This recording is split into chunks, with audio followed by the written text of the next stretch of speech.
Quien le habla es la doctora Danitza Valle Aguilar.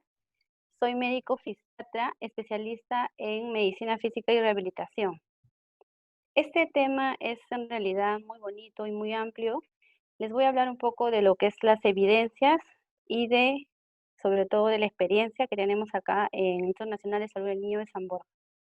Vamos a comenzar hablando sobre los conceptos, ¿ya? A ver, un ratito.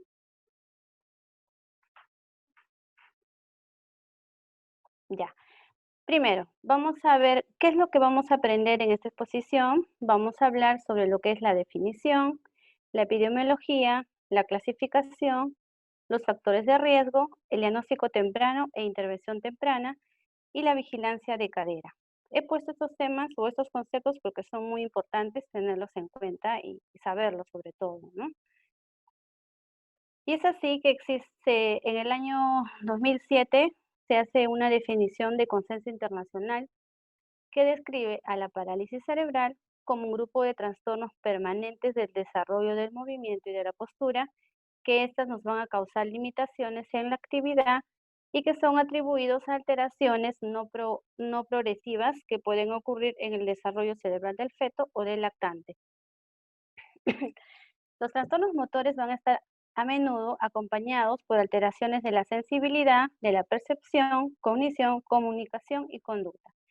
Y también pueden estar acompañados de epilepsia y problemas secundarios musculoesqueléticos. Esta es una definición tal cual les estoy leyendo, que es por consenso internacional en el 2007. Bien, vamos a hablar de lo que es la epidemiología. La prevalencia en general de la parálisis cerebral es de 2 por 1000 nacidos vivos. Esta prevalencia es en general por consenso de la misma forma, pero varía en algunos países. Por ejemplo, tenemos que en el país de Australia se tiene una prevalencia de 1.4 por 1000 nacidos vivos. Y es porque ellos tienen un buen control prenatal. Es un país más desarrollado que el nuestro. Y se cree que en los países subdesarrollados la prevalencia es un poco más, llegando más o menos a 2.4% por 1000 nacidos vivos. Ahora, como observamos en la presentación, la edad gestacional, de acuerdo a la edad gestacional, vamos a tener mayor prevalencia de parálisis cerebral. Y es así que en las edades gestacionales menor de 28 semanas se va a tener un 82% por 1000 nacidos vivos. Y cuanto más edad gestacional tengas, vamos a tener 1.4 por 1000 nacidos vivos. De igual forma que el peso al nacer, ¿no? Cuanto menor peso tengamos, vamos a tener más prevalencia de parálisis cerebral, ¿sí? Por ejemplo, en los niños que tienen menos de 1500 gramos, vamos a tener una prevalencia de 59.2 por 1000 nacidos vivos. En comparación con los que tienen un poco más de peso, que son los mayores de 2 kilos y medio, que vamos a tener una prevalencia de 1.33 por 1000 nacidos vivos. Vamos a pasar a hablar de lo que es clasificación. Miren, es muy importante hacer una buena clasificación, ¿no? Y aún sigue en consenso y es un desafío realmente poder clasificar a la parálisis cerebral. Como ustedes saben, una sola clasificación en sí es incompleta. Entonces, existe una clasificación multiaxial, porque si solamente hacemos un tipo de clasificación, no nos va a poder orientar a un buen manejo. Y es así que Christian Choguker en el 2018, si ustedes lo gustan, pueden entrar a internet, van a buscar la revisión de él, donde amplía más sobre el tema de las clasificaciones de parálisis cerebral. Este cuadro me gustó, por eso les estoy presentando, que es una clasificación de Miniat, donde hace acápite a 7 tipos de clasificaciones que se han estado usando hasta el momento, como la ven acá, donde están la fisiológica, la topográfica, la suplementaria, la etiológica, la neuroanatómica, la terapéutica y la funcional. De los cuales la que es mejor, la que tiene mejor sensibilidad, la que se está usando para mayor investigación, es la clasificación funcional. Tengamos en cuenta, la clasificación funcional es la que mejor se está usando actualmente. Pero esta clasificación por sí sola es incompleta. Por eso es importante también, cuando uno clasifica a un niño con parálisis cerebral, ayudarnos con la clasificación fisiológica y la clasificación topográfica, ¿no? Como saben, la clasificación fisiológica, mm, ¿qué evaluamos acá? Lo que evaluamos acá es cómo están los movimientos de estos niños, cómo está el tono, si es un niño con hipertonía, si es un niño hipotónico. Eso es lo que evaluamos en la clasificación fisiológica. Y en la clasificación topográfica nos va a dar la distribución, la localización. Por eso, de aquí la importancia de poder evaluar a estos niños con estas 3 clasificaciones. Por eso es que las he puesto en cuadrito azul. He escogido, como les mencioné, existen varios tipos de clasificaciones, varios consensos. He escogido la clasificación europea, que es muy buena y que nos ayuda para poder hacer una mejor clasificación en estos niños. Por ejemplo, les voy a explicar. Tengo un niño con, al momento de la evaluación, ¿no? Evalúo a un niño, empiezo a movilizar sus extremidades. Si es que encuentro un aumento del tono al movimiento, pero este aumento de tono persiste y no varía, es decir, yo estoy evaluando y encuentro una resistencia, probablemente hay una espasticidad, ¿verdad? Pero no varía con ningún estímulo. Si la respuesta es sí, tengo que evaluar si este aumento de tono es en ambos lados del cuerpo. Si es que es en ambos lados del cuerpo, lo voy a considerar o lo voy a clasificar como una parálisis cerebral espástica bilateral. Pero si yo evalúo y observo que solo la mitad del cuerpo está afectada, lo voy a considerar como una parálisis cerebral espástica unilateral. Y dentro de lo que es la parálisis cerebral espástica bilateral, vamos a ver si hay mayor afectación en el miembro superior o en el miembro inferior, ¿no? O sea, ¿dónde encuentro más espasticidad? ¿O en el miembro superior o en el miembro inferior? Si es que encuentro mayor espasticidad en el miembro superior, estamos hablando de una tetraparesia espástica. Y si encuentro una afectación con mayor tono en los miembros inferiores, estamos hablando de una diplejía espástica. ¿Ya? Entonces tengamos en cuenta. Esto es en el caso de que yo observo que al evaluar el tono, encuentro que no varía el tono, ¿no? O sea, lo encuentro espástico todo el momento. Estiro, flexiono, le enseño un dibujo, le enseño un video, le enseño un juego. No existe variedad de tono, lo clasifico por, como una espasticidad, ¿ya? Pero si veo que cuando yo evalúo a este niño, hay veces lo encuentro relajado, o muchas veces las mamitas nos dicen que cuando duermen también están relajados. Pero yo le doy algún estímulo, les enseño algún video, un juguete, y ahí encuentro la variabilidad del tono, o sea, incrementan, por ejemplo, su tono, lo clasifico por este lado, ¿ya? Entonces, si encuentro variabilidad de tono, primero lo clasifico como una parálisis cerebral discinética. Ahora, esta parálisis cerebral discinética va a variar de acuerdo al tono y a la actividad. Si vemos que este niño tiene una actividad reducida, pero un aumento de tono, lo voy a considerar como una parálisis cerebral distónica. Pero si veo que la actividad está aumentada y el tono está disminuido, lo voy a considerar como una parálisis cerebral coreotetósica. ¿Ya?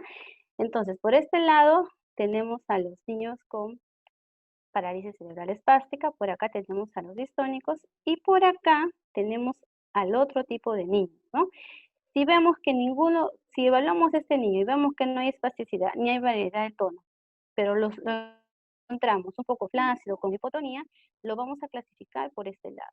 En realidad, hasta ahora esto está todavía en consenso, ¿no? Hay algunos que, por ejemplo, la hipotonía no lo consideran como parte de la parálisis cerebral. Existe todavía consenso sobre esto. Pero bueno, como les dije, yo he elegido este tipo de clasificación, que es la clasificación europea, en la cual te dice que si es que no encuentras ninguno de los dos casos que hemos mencionado y encontramos este niño con hipotonía, si la respuesta es sí, lo vamos a pero si encontramos con hipotonía y ataxia, lo vamos a considerar como una parálisis cerebral atáxica.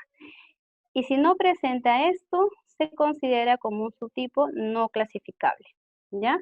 Entonces, si ustedes lo han entendido la explicación, se pueden dar cuenta de que acá estamos usando la clasificación topográfica y la clasificación fisiológica. Pero estas clasificaciones no es suficiente.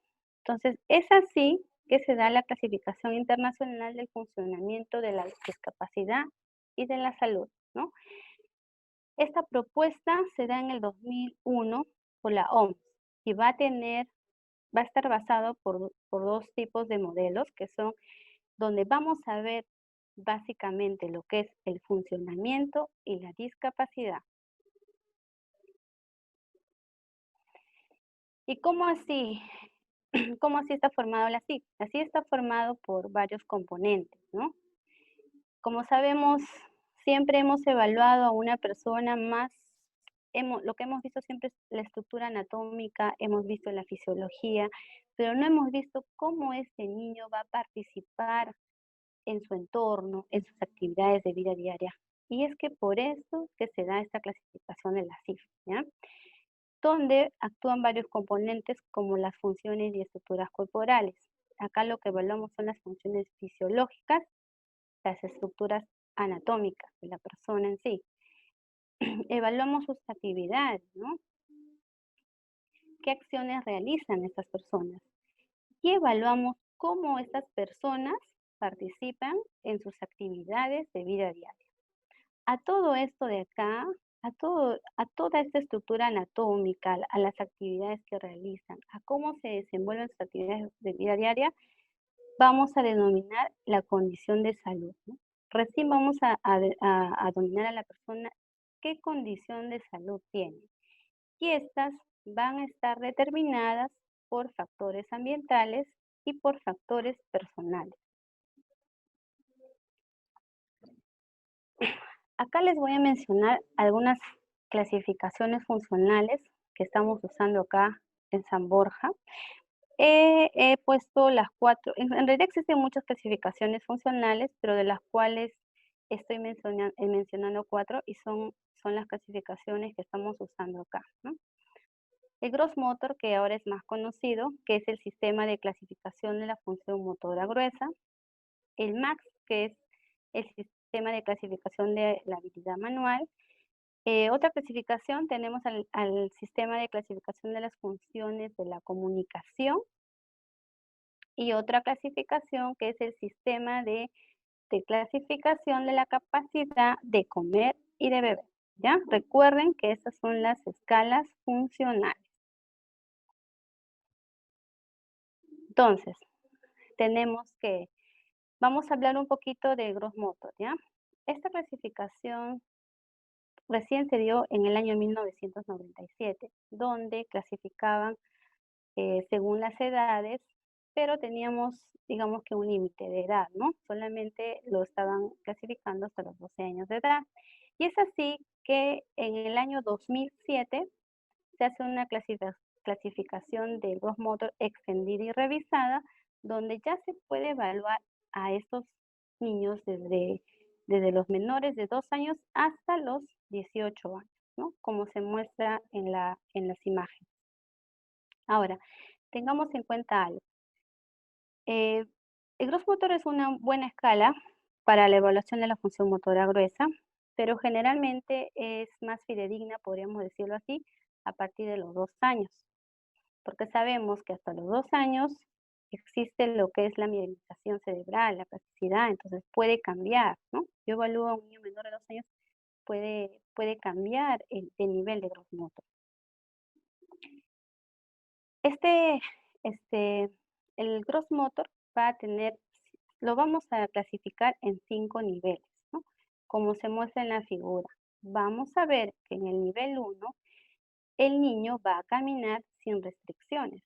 En el nivel 2, este niño va a caminar pero con ciertas limitaciones, Y es así que ustedes observan en la figura que se está agarrando de la baranda de la escalera. Entonces va a necesitar ese apoyo. Es más, estos niños para tramos largos, hay veces van a necesitar de alguna ayuda biomecánica, si no, no van a poder seguir caminando en tramos largos. En el nivel 3 vamos a ver que este niño camina, pero apoyado de un dispositivo auxiliar, ¿no? Como vemos en la figura, está apoyado de un andador. Igual para tramos largos, hay veces van a necesitar de la ayuda de una silla. Los niños en el nivel 4 van a tener una automovilidad limitada.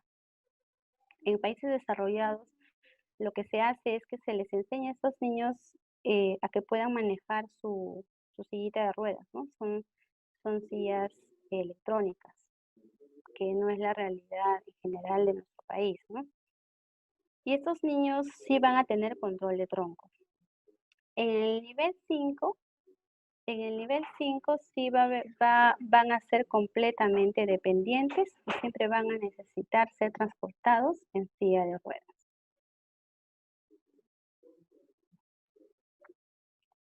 Hemos hablado del gross motor, que es la clasificación de la función motora gruesa, que generalmente se evalúa en básicamente miembros inferiores. Por eso es importante pasar a esta clasificación, que es la clasificación de las habilidades manuales, que es el MAX, ¿no?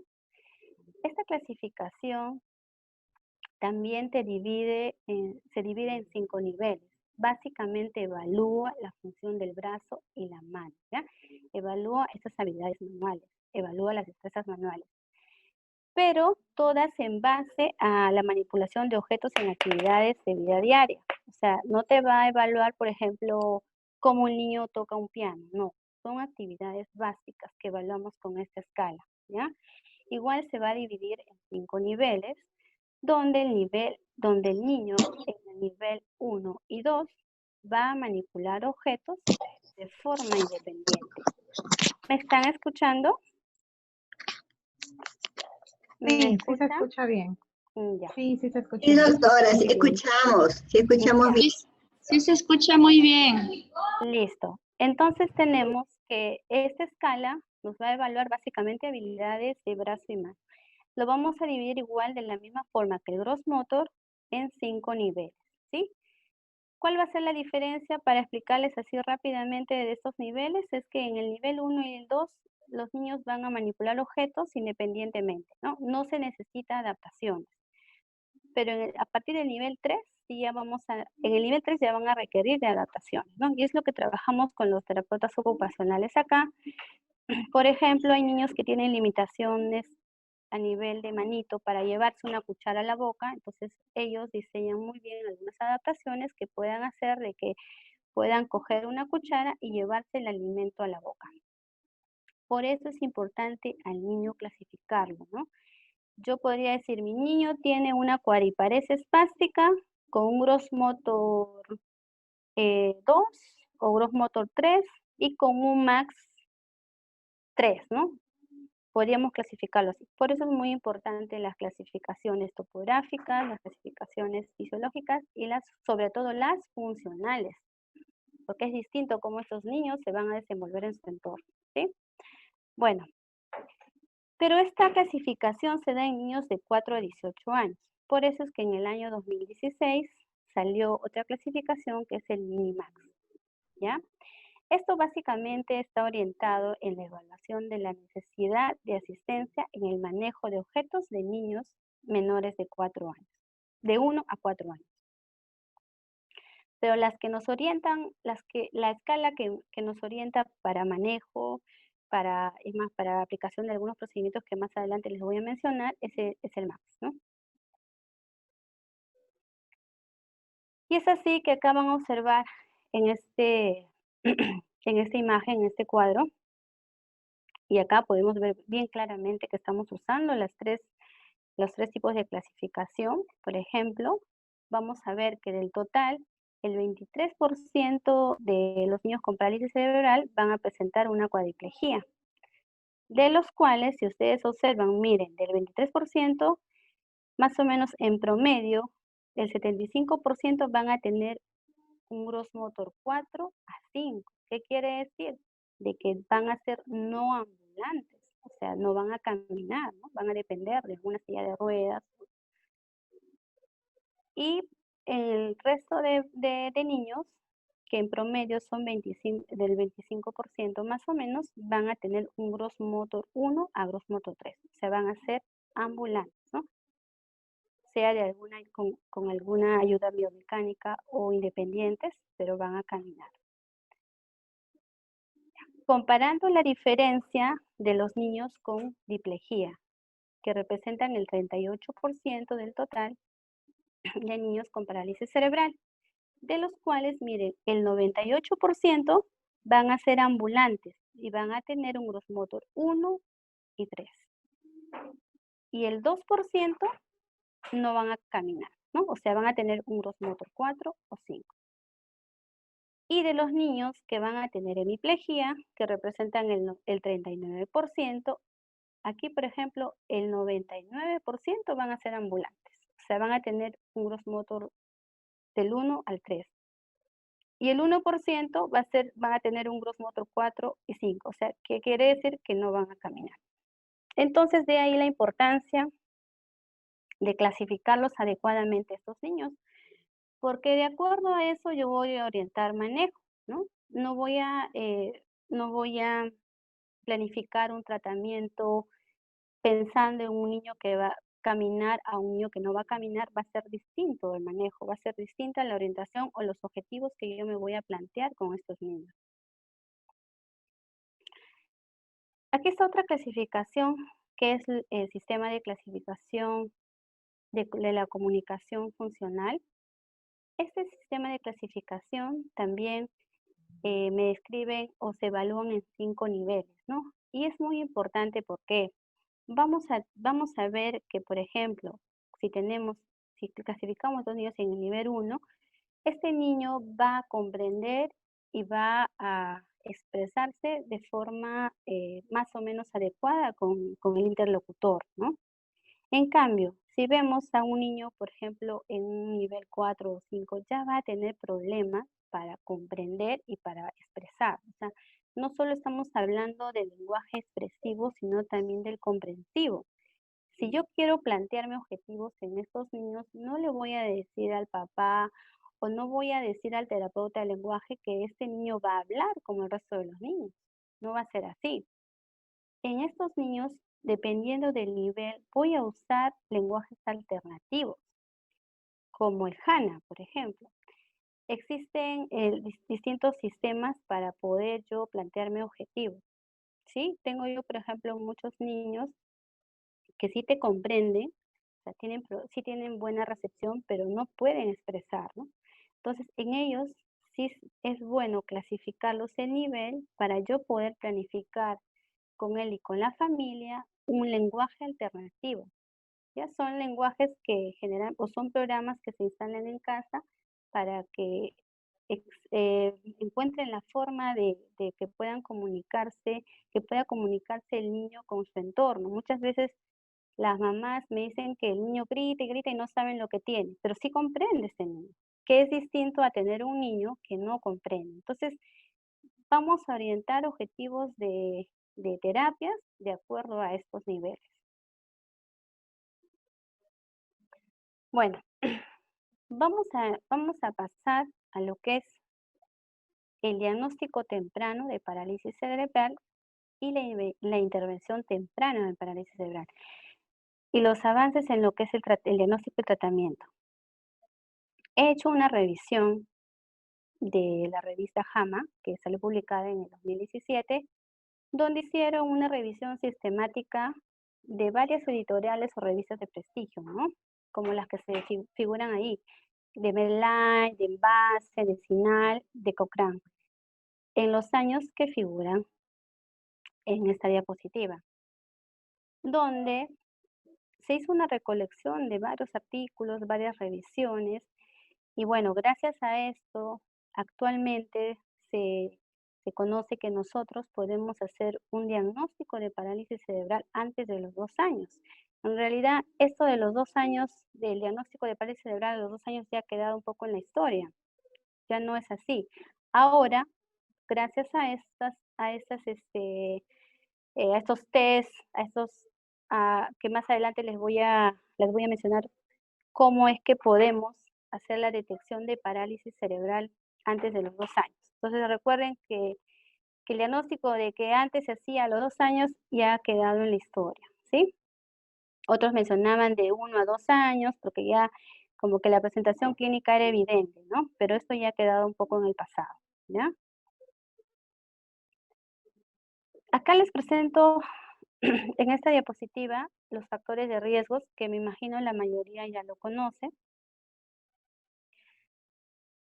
como lo que, por ejemplo, los riesgos que se dan antes de la concepción, los riesgos que se dan en el embarazo, los riesgos que se dan en el parto perinatal y los riesgos que se dan postnatales. Es importante recalcar de esta presentación algo. Siempre me preguntan, pero ¿hasta cuándo yo considero parálisis cerebral, verdad? Por ejemplo, puedo tener un niño que nació sano, que no tuvo ningún problema en el embarazo, en el parto, etcétera, pero tiene 1 año y presentó una malformación arteriovenosa y quedó con una secuela, ¿no? Presentó un accidente cerebrovascular, o de repente una infección, o de repente le dio una meningitis, etcétera. O presentó alguna complicación de alguna intervención quirúrgica, que a veces lo vemos eso en los niños que son operados de cardiopatía, ¿no? O tuvo un accidente, etcétera, donde hubo alguna lesión cerebral. Entonces, se considera hasta antes de los 24 meses de edad como criterio para parálisis cerebral. Esto hay que tenerlo en cuenta, ¿ya? Esto es según la guía de lo que es la vigilancia de parálisis cerebral en Europa y también en lo que es la vigilancia en Australia. Lo considera hasta antes de los 24 meses. ¿Por qué es importante tener un diagnóstico temprano de parálisis cerebral? Es muy importante porque nos va a permitir hacer intervenciones tempranas específicas en estos niños, ¿no? Cuanto más pequeños son, les puedo dar más estímulos. Por lo tanto, si bien es cierto, no voy a evitar que tenga parálisis cerebral, pero sí bueno, si bien es cierto, no voy a evitar que este niño tenga parálisis cerebral, pero sí voy a poder evitar severidad en las secuelas, ¿no? Por el estímulo temprano, como les mencioné, por la mirinización cerebral. Cuanto más estímulo dé a un niño, cuanto más pequeño es, voy a explotar más habilidades que él pueda tener. Por eso es muy importante. Ahora hay que tener en cuenta algo, ¿no? Existen, muchas veces, falsos negativos.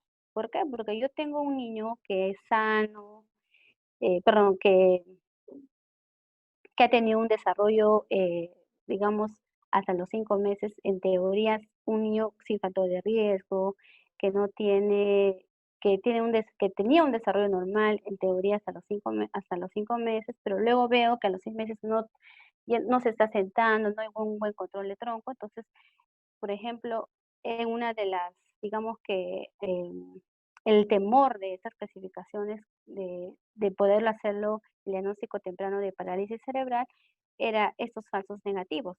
Porque como sabemos, no existen biomarcadores para poder no puedo yo pedir un análisis y decir ese niño tiene parálisis cerebral. Entonces que me tengo que ayudar de varios test o de varios exámenes que más adelante se los voy a mostrar. También es muy importante porque va a permitir un apoyo psicológico oportuno a los papás. Para los papás no es fácil decirles, tu niño tiene un growth motor, por ejemplo, 4, va a ser difícil que camine, etcétera, ¿no? Entonces es muy importante el apoyo psicológico. Ahora, en los países desarrollados se observa que es importante informar a los papás tempranamente porque en casa ellos usan adaptaciones, tienen pues un poco más de apoyo económico, ¿no? Que no es la realidad en el caso de nosotros. En el caso de nosotros muchas veces las mamás vienen con muchos niños, tienen más hijos, y es difícil darles realmente el estímulo que necesitan. Y también es importante para prevenir o al menos minimizar los efectos de la discapacidad y aprovechar al máximo todas las habilidades que posee este niño. Por eso es muy importante un diagnóstico temprano. Y esto viene desde que el niño ingresa, ya sea en un centro de salud, porque de repente lo vio un pediatra, detectó que había factores de riesgo, etc. Es muy importante la derivación para poder hacer el diagnóstico y por ende la intervención. Entonces, les presento esta diapositiva que es muy importante para el diagnóstico temprano. Hay que tener ojito acá, ¿ya? Existen dos vías de detección temprana. Uno, en los niños que tienen menores de 5 meses de edad corregida, y en los niños que tienen mayor de 5 meses, siempre es con edad corregida, ¿ya? Siempre tienen que valorar al niño con edad corregida. Entonces, vemos que en los niños menores de 5 meses de edad corregida, lo evaluamos y vemos la historia clínica, vemos si ha habido factores de riesgo, ¿no? Se tiene que identificar esto, por ejemplo, cómo ha sido su periodo natal, si es un niño prematuro, si es un niño que nació con retraso de crecimiento intrauterino, presentó una encefalopatía, convulsiones, etc. Si encontramos alguno de estos criterios, alguno de estos factores de riesgos, vamos a considerar a este niño como un niño en riesgo detectable en el recién nacido para parálisis cerebral, ¿ya? Si encontramos eso, hay que derivar al especialista. Y si encontramos al otro extremo, generalmente este lado lo agrupamos en el 50% de estos niños, que al final se diagnostican como parálisis cerebral. Tenemos por el otro lado a los niños que tienen más de 5 meses de edad corregida, ¿no? Aquí está el grupo de niños donde no les hemos encontrado ninguno de estos factores de riesgos que hemos mencionado, ¿sí? No hubo nada. En teoría, la etapa prenatal, el embarazo, el parto fueron todo ok, sin complicaciones. Pero cuando ya este niño está llegando a los 6, 7 meses, el padre nota o llega a un control con algún personal de salud y notan que sus hitos de desarrollo están con retraso, ¿no? O sea, ven que, por ejemplo, ya tiene 9 meses y aún no se sienta, ¿no? Aún no tiene un control de tronco, o notan que hay una asimetría en las manos, que con una manito coge más que la otra, o que la manito está, una de las manitos está cerrada en puño.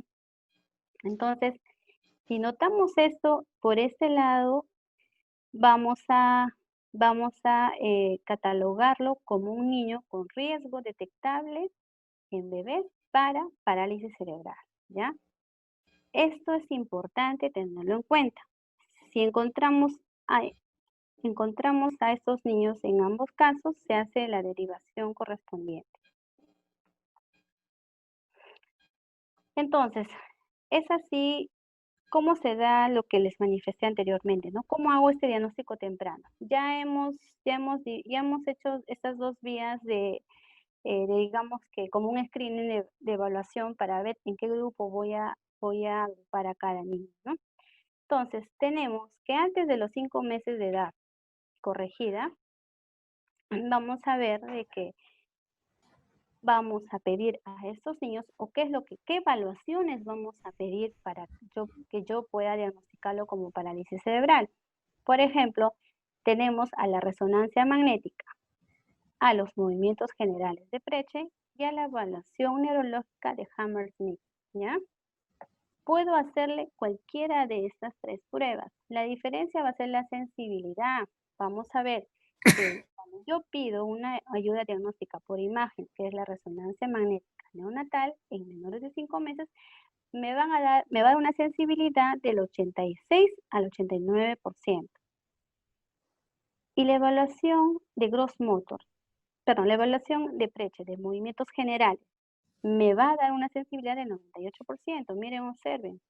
Realmente la evaluación cualitativa de Preche, de movimientos generales, es lo que está en boga en este momento, ¿no? Esto me puede detectar parálisis cerebral tempranamente con una sensibilidad del 98%.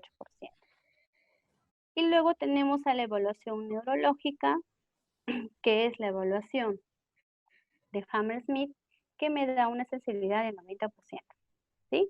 Entonces, en base a todas estas pruebas, yo puedo diagnosticar a un niño con parálisis cerebral antes de los 5 meses.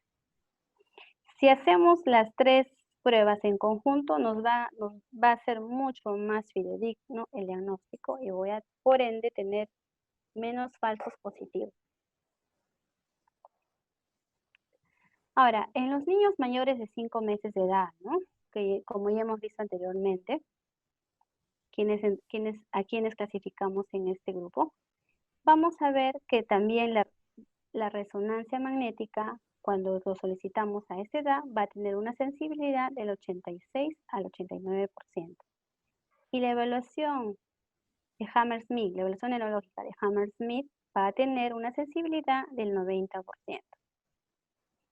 Aquí ya usamos evaluaciones del desarrollo para niños pequeños, ¿no? Podemos usar distintas evaluaciones del neurodesarrollo. Nosotros, por ejemplo, estábamos haciendo antes acá el test peruano de desarrollo del niño. Existen muchas evaluaciones, muchos test de evaluación, pero ahora se usan otras, cada vez se usan más evaluaciones, ¿no? Como la evaluación, por ejemplo, como la escala de motora infantil de Alberta, que es una muy buena evaluación. El MAI, que es una evaluación motora para bebés también. Entonces, estos tipos de evaluaciones se consideran acá. Aparte que ustedes saben que cuando ya el niño tiene más de 5 meses de edad, ya clínicamente puedo detectar si hay algo que no está bien, ¿no? Pero recordemos también que si yo quiero ver realmente si el niño tiene espasticidad, eso lo hago a partir de los 12 meses todavía. Antes de los 12 meses puede haber variabilidad en el tono. Aquí les presento en resumen un algoritmo de lo que hemos hablado, ¿no? De cómo así se considera esto o cómo así podemos clasificar esto en los niños recién nacidos y en los niños lactantes, ¿no? Acá están los riesgos detectables en recién nacidos y acá están los riesgos detectables en lactantes. Entonces, aquí observamos en el recién nacido si ha sido un niño pretérmino, si ha tenido alguna encefalopatía, vemos la historia, si ha habido un riesgo neurológico, como un retardo de crecimiento uterino, ¿no? Y en los riesgos detectables en el lactante observamos básicamente la información de los padres, ¿no? Cuando identifican que algo no está bien en sus niños. O cuando ven alguna simetría en las manitos, sobre todo en los niños menores de 18 meses. Entonces, si observamos algo de esto, este es el resumen por si acaso de lo que hemos hablado, ¿ya? Solamente que acá, digamos que está de forma global todo.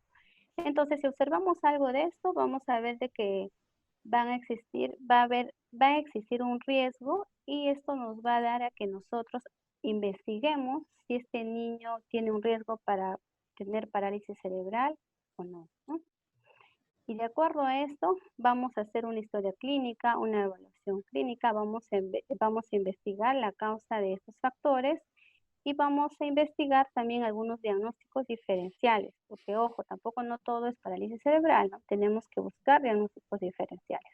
Y este es el momento de derivar al especialista, ¿no? Entonces, cuando llega a las manos del especialista, ya se va a evaluar en 2 grupos, en los menores de 5 meses de edad corregida, en los mayores de 5 meses de edad corregida.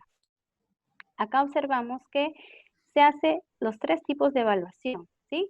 La evaluación neurológica, la evaluación por una imagen, que es la resonancia magnética, y las evaluaciones motoras. Todas estas 3 evaluaciones son las que vamos a usar, ¿no? Donde se ve que en los niños menores de 5 meses de edad hay mayor evidencia en lo que es, tienen una evidencia en lo que es el examen de resonancia magnética y la evaluación de Preschel, ¿no? De movimientos generales, que son los que tienen más evidencia en niños menores de 5 meses. Y como evidencia B, en este algoritmo lo están catalogando a la evaluación neurológica de Hammersmith y a la evaluación del TIN, que es una prueba de rendimiento motor infantil, ¿no? Y en los mayores de 5 meses de edad corregida, como evidencia A, está la evaluación neurológica de Hammersmith, igual la resonancia magnética, y otras pruebas de desarrollo, ¿no? Como el DAIC, el AINS, ¿no? Que estas son las escalas de Alberta, la evaluación del desarrollo de los niños. Esta es una escala neurosensorial también en lo que es el desarrollo motor de los niños. Y como evidencia B, mencionan otras escalas. Esto es en resumen más o menos de lo que hemos hablado de cómo hacer un diagnóstico temprano de parálisis cerebral, ¿no? En base a los factores de riesgo. Ahora acá, pero es importante algo, ¿no? Como les mencioné, la historia de factores de riesgo, siempre tener en cuenta eso, la historia de factor de riesgo, y definitivamente hacer las 3 evaluaciones a la vez nos va a tener un mayor diagnóstico fidedigno, ¿no? Tanto la evaluación neurológica de Hammersmith como la evaluación motor estandarizada de la calidad del movimiento, ¿no? Que es la evaluación de movimientos generales de Preche, que inclusive se puede detectar parálisis cerebral hasta antes de los 4 meses de edad corregida. ¿Ya? Eso es muy importante. Y la resonancia magnética también, ¿no? Solo que acá tengamos en cuenta algo, que a veces no pedimos a un niño muy pequeño, por ejemplo, de 2 meses, y a veces sale como, sale la resonancia magnética normal, ¿no? Entonces, por eso es que es importante ayudarnos de estas otras dos escalas. Y siempre ver los diagnósticos diferenciales, ¿no? No a todos podemos incluirlos como un niño con parálisis cerebral. Recuerden que según la definición no es un trastorno progresivo. Entonces, siempre hay que descartar diagnósticos diferenciales, ¿sí? Bueno, ustedes saben que la parálisis cerebral no es netamente motor, ¿no? Siempre se va a acompañar de comorbilidades, ¿no? Ya sea el dolor, que más o menos se va a presentar de 3 en 4 niños. Muchos de estos niños van a tener una discapacidad intelectual, ¿no? Pero también hay niños que intelectualmente son buenos y que a veces su desarrollo, su discapacidad es netamente motora. Pero la mitad de niños va a tener una discapacidad intelectual. Igual, 1 de 3 van a usar silla de ruedas, ¿no? O sea, van a ser no ambulantes. Hay que tener en cuenta también la vigilancia de cadera, que es lo que les voy a mencionar más adelante. 1 de 3 niños siempre va a tener un problema de cadera, va a tener un problema de displasia de desarrollo de cadera.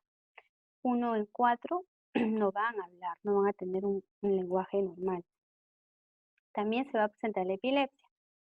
1 en 4 niños van a presentar epilepsia. Van a tener problemas en el comportamiento. Siempre las mamás nos dicen es muy irritable, llora de todo. Entonces, uno de cada 4 niños va a tener estos problemas. Van a tener incontinencia urinaria también. Van a tener problemas para dormir, 1 en 5 problemas para dormir. Algunos van a tener problemas visuales, van a tener ceguera, 1 en 10 niños. Otros niños no van a poder alimentarse normalmente por vía oral, por lo tanto, van a necesitar de una sonda o gastrostomía, ¿no? Mucho va a depender de la severidad, que generalmente representan de 1 a 15 niños. Y también van a tener problemas con la audición, ¿sí? Algunos van a tener sordera. Eso hay que tenerlo en cuenta. Entonces, la parálisis cerebral no es solo motor, viene acompañado de varias comorbilidades, por lo tanto, tenemos que vigilar todo eso. Vamos a entrar a hablar de lo que es el manejo. Luego de haber visto comorbilidades, en base a eso va el manejo, ¿verdad? El manejo va a ser multidisciplinario. Es muy importante el diagnóstico temprano para una intervención temprana. En este cuadrito o en esta presentación he mencionado las especialidades que están más involucradas, ¿no?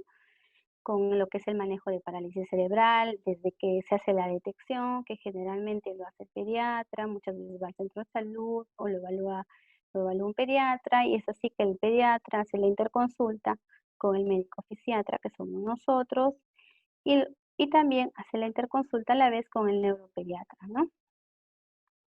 Y es importante también el manejo con psicología, porque informar a un padre del pronóstico o de lo que tiene su niño no es muy sencillo cómo van a asumir ellos para que ellos puedan ayudar en casa también con el manejo de estos niños, ¿no?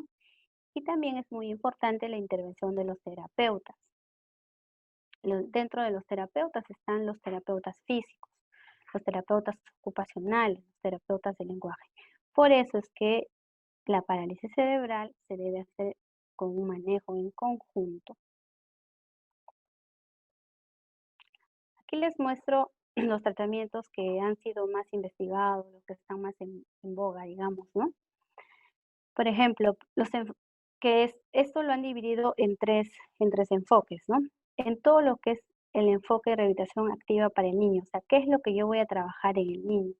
En los enfoques compensatorios, cómo voy a usar adaptaciones para el ambiente donde ellos están en casa, qué adaptaciones podemos usar, y los enfoques de la prevención. Ustedes saben que estos niños van a presentar complicaciones secundarias, ¿no? Si yo no los manejo desde el inicio. Entonces, dentro de los enfoques de rehabilitación activa para niños, se usa un entrenamiento dirigido siempre en base a objetivos, según su clasificación de growth motor. Tengo que ver qué cosa voy a lograr con este niño, ¿sí? Y se le da una rutina de ejercicios, tanto en los niños que tienen diplejía, cuadriplejía, o en los niños que tienen hemiplegia o hemiparesia, ¿no? Para los cuales va muy bien la terapia de movimiento inducida por restricción, por ejemplo, en los niños con hemiparesia, ¿no? Esto consiste en inmovilizar la manito que funciona bien para activar la que no está funcionando, ¿no? Tener en cuenta acá los enfoques compensatorios de adaptación ambiental, ¿no? Por ejemplo, lo que se hace es, existen en casa, pues, algunas mamitas, por ejemplo, que con bajos recursos económicos se mandan a hacer algunas mesitas para bipedestación. Es importante a esos niños, si yo sé que mi niño tiene un growth motor 4 y no va a caminar, es muy importante ponerlos en posición vertical. Y para eso se usan algunas mesas de bipedestación. Y algunas mamitas que no tienen muchos recursos se adaptan a estas mesitas y se les tiene a los niños de pie, claro, sujetados con estas mesas que son especiales para ponerlos en una posición vertical. Y con esto evitamos escoliosis también, porque si muchas veces a estos niños les indicamos que los tengan sentados todo el tiempo o echados todo el tiempo, me van a surgir complicaciones como la escoliosis, como la luxación de cadera, etcétera, ¿no? Entonces, por eso es muy importante la posición vertical. También se adapta en el ambiente, en el entorno, en la casa, la comunicación alternativa que les manifesté hace rato, ¿no? Ver una forma de comunicación, que es lo que trabajamos con las terapeutas del lenguaje, porque este niño, va a haber niños que no se van a comunicar normalmente. Así es que vamos a tener que usar ayuda de comunicación alternativa, ¿no?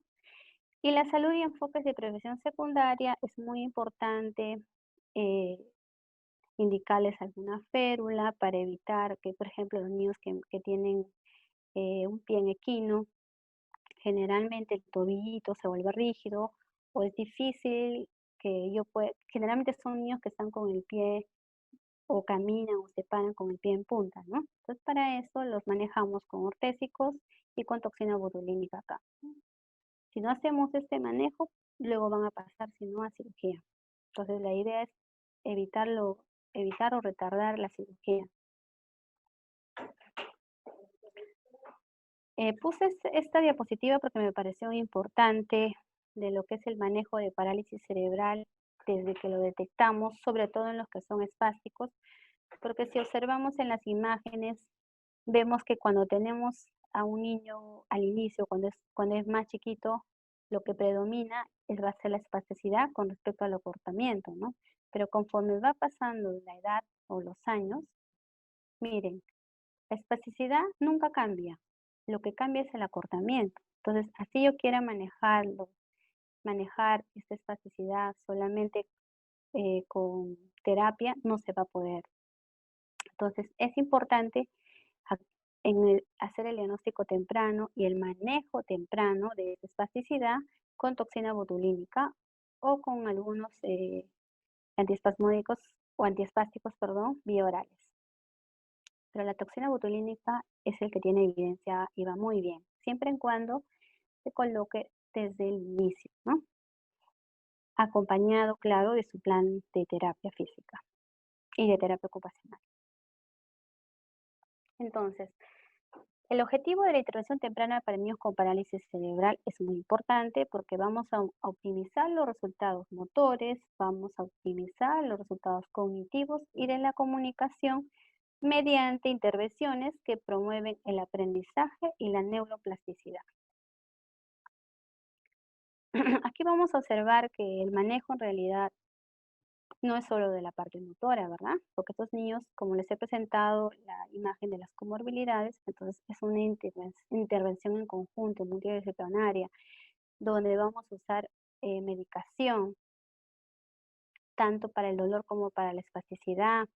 Hay veces vamos a necesitar las interconsultas al traumatólogo en el caso de que estemos pensando en alguna cirugía de luxación de cadera.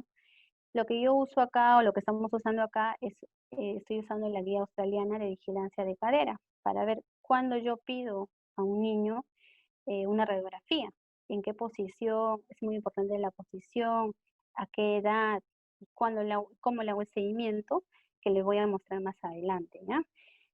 Cuando estos niños generalmente se quedan con nosotros, ¿no? Va al pediatra, luego va al neurólogo, viene con nosotros. Generalmente va a neurología cuando hay que manejar con medicación para lo que es la epilepsia, pero luego se queda con nosotros. Nosotros somos los que vamos a hacer el manejo también de la espasticidad con toxina botulínica o con baclofeno. Entonces es importante el control por neurología cuando este niño convulsiona, ¿no? También es muy importante el control por urología, porque muchas veces se ha notado que en estos niños van a haber algunos hallazgos anatómicos anormales. También es importante el manejo del sueño, ¿no? Cuando manejamos la espasticidad, nos ayuda en lo que es el sueño. Las mamás te dicen, desde que usted, doctora, le aplicó toxina, ya duerme mejor porque está más relajado, no está tan duro, encuentra mejor posición, ¿no? Y algunas veces se ayudan de melatonina, que es un medicamento natural para poder inducir sueño, o gabapentina. También es muy importante el cuidado bucal, ¿no? Muchos de estos niños van a presentarse a lorrea, para los cuales también los podemos aplicar toxina botulínica, ¿ya?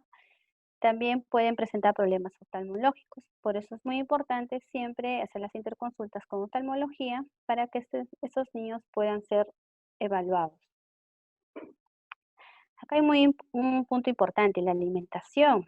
Hay que tener en cuenta cómo está su deglución, si está deglutiendo bien, si mastica bien, cómo come este niño. Muchas veces tenemos niños acá que en realidad prácticamente están desnutridos, y que cuando llegan al hospital llegan una desnutrición crónica y encima con neumonía, porque son niños que tienen problemas de deglución y masticación, y sin embargo las mamás igual les dan de comer y te hacen una neumonía aspirativa. Entonces hay que evaluar bien eso. Por ejemplo, nosotros acá en lo que es el tema de la alimentación, cuando hay problemas de deglución o de masticación, lo estamos trabajando con los terapeutas de lenguaje para que trabajen todo lo que es la motricidad oral, ¿no? Y también es importante ver la parte auditiva. Aquí también estamos haciendo lo que es el manejo en conjunto con otorrino. Les pedimos las pruebas para ver cómo está su audición, ¿no? Dependiendo de la edad o de lo que estoy sospechando, le pido potenciales evocados auditivos o audiometría, que va a depender de la edad, generalmente en mayores de 5 años, ¿no? Le puedo hacer una audiometría. Pero la sospecha de todo esto se debe hacer siempre antes, no llegar, ¿no? Para ver si puede usar de repente un audífono y todo esto. Esto es muy importante para su estímulo a nivel cognitivo, sobre todo. Vamos a pasar acá a lo que les mencioné hace un rato, lo que es la vigilancia de cadera. Lo he querido incluir en esta exposición porque muchas veces, porque hay que verlo al niño con parálisis cerebral como hacer una evaluación general, ¿no? No por partes, no solamente es la parte motora, también es muy importante evaluarlo en conjunto. Entonces, la vigilancia de cadera es muy importante, ¿no? Todo esto es para evitar complicaciones, sobre todo. Aparte, que estos niños, cuando ya tengan un desplazamiento de cadera, van a tener dolor. Entonces, las mamás, por ejemplo, los niños con gross motor 5 generalmente y espasticidad, llegan a hacer una luxación de cadera y se limitan bastante al cambiar el pañal porque tienen mucho dolor. Entonces, esto hay que vigilar desde chiquito, ¿ya? Y generalmente acá, digamos, el tratamiento adecuado es toxina botulínica igual. La toxina botulínica me va a ayudar a prevenir antes la luxación de cadera, ¿no? Porque ya sabemos que estos niños van a tener mayor probabilidad de que la cadera, de que pueda desplazarse su cadera. Entonces, por eso es muy importante la detección temprana y la vigilancia a la vez de cadera de estos niños, ¿no?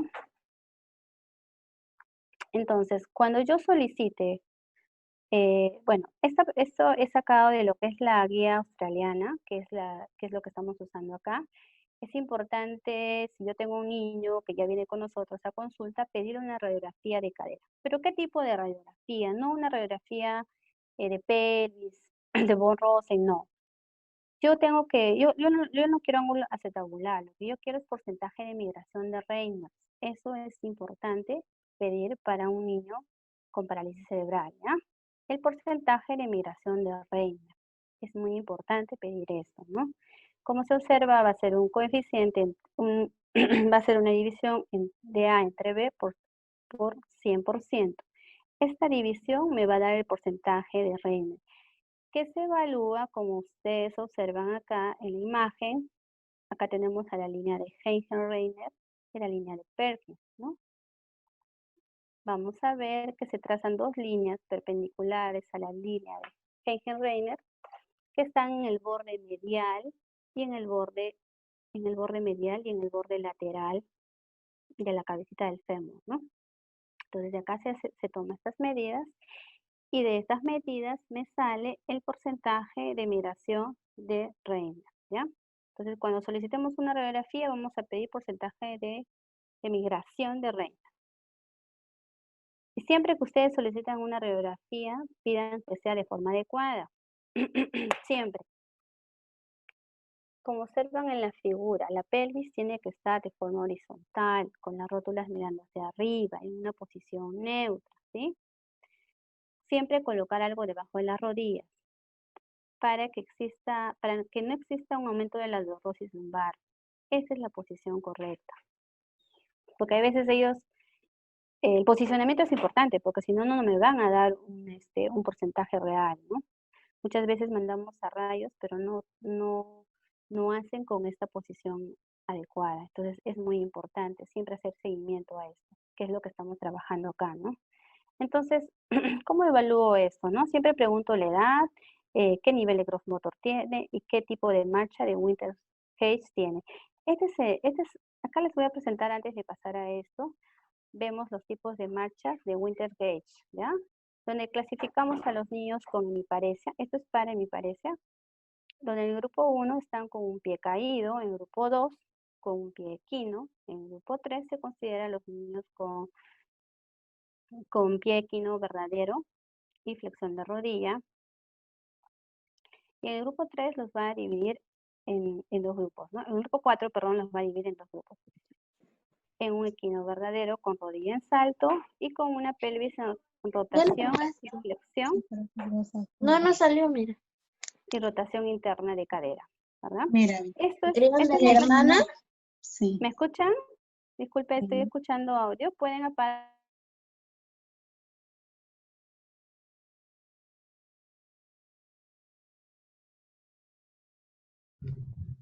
Escuchamos perfectamente.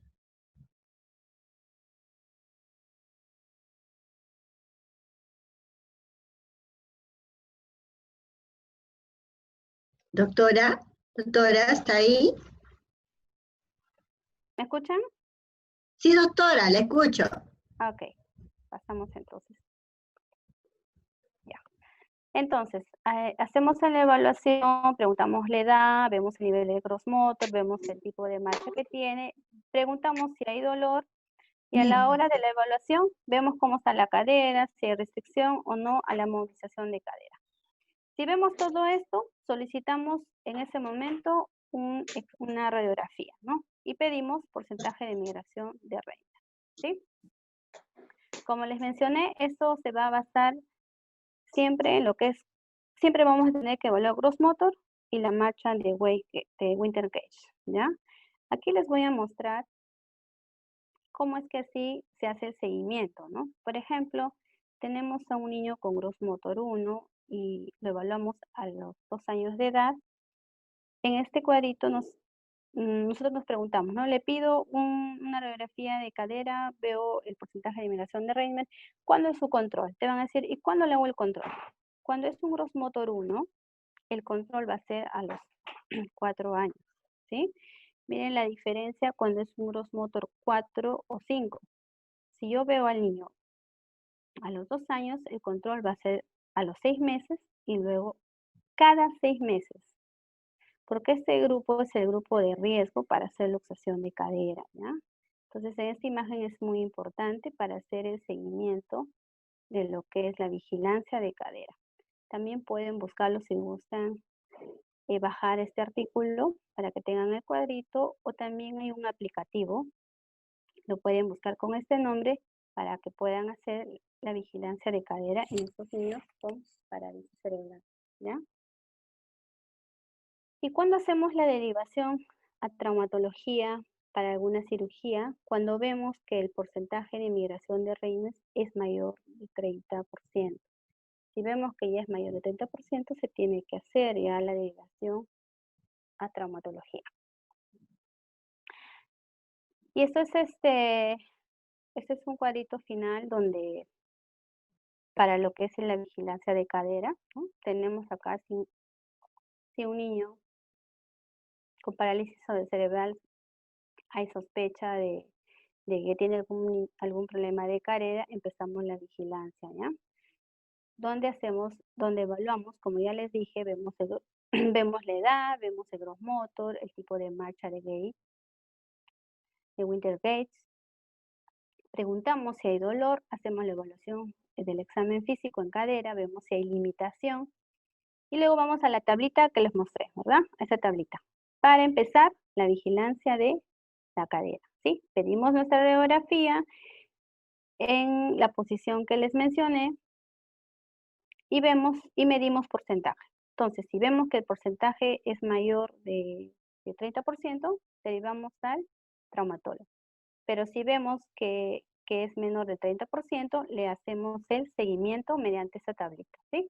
O sea, cada qué tiempo yo tengo que solicitar una radiografía, ¿no? Y el manejo básicamente es con toxina botulínica, ¿sí? Les voy a presentar para concluir 2 casos clínicos. Por ejemplo, acá tengo a una paciente, a una niña de 6 años de edad, con diagnóstico de parálisis cerebral, cuadriplegia espástica, ¿sí? Tiene un gross motor nivel 2 y un max 1. ¿Qué tratamiento se le hizo? Se le aplicó toxina botulínica, estuvo recibiendo terapia física, terapia ocupacional y se le mandó, y está usando un ortésico, se le mandó a hacer un AFO articulado. Vamos a ver a la niña. Aquí observamos en el video, miren cómo camina. Es una niña con gross motor 2, camina en punta de pie, me hace un poco de rotación de cadera, y tiene una cuadriparesia, un poquito con un poquito, digamos, más acentuado en el lado derecho, ¿no? Tiene un max 1. Miren, a pesar de eso tiene un max 1 porque el lado izquierdo es bastante funcional. En el lado derecho está con su manito cerrada, pero en el lado izquierdo es bastante funcional, como observan en el video, ¿no? Miren cómo lleva bastante el piecito en punta, ¿sí?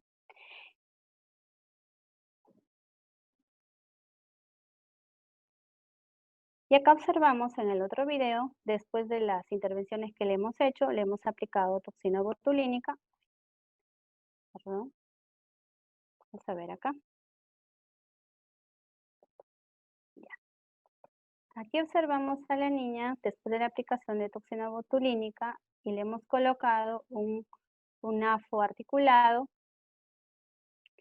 que su patrón de marcha es mucho mejor, ¿verdad? Ya me hace un apoyo mejor del pie, Si es que me hacen un apoyo mejor del pie, van a tener menor gasto energético y van a caminar mejor, se van a cansar menos.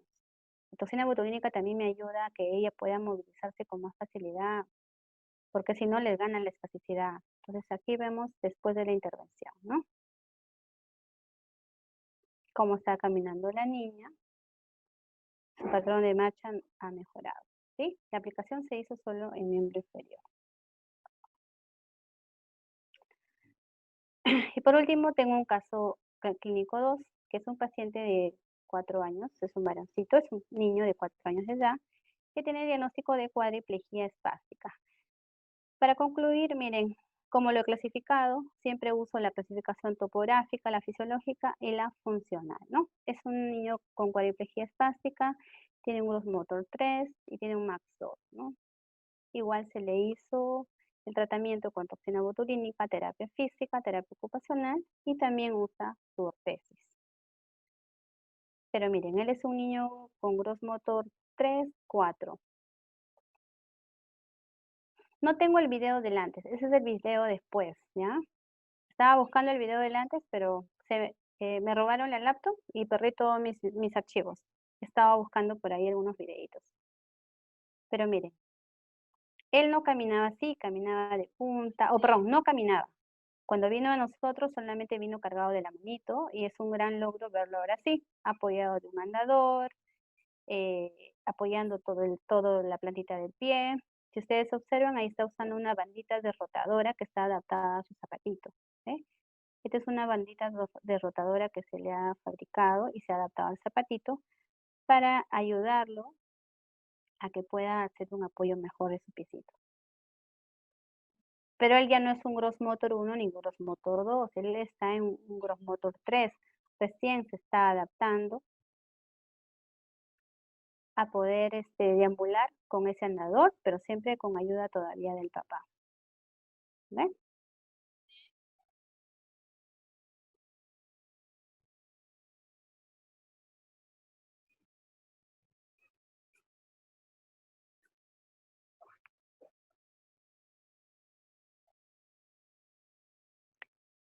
Listo. Bueno, espero que haya podido ayudar en algo, sobre todo haya podido ampliar los conocimientos de todos ustedes. Muchas gracias.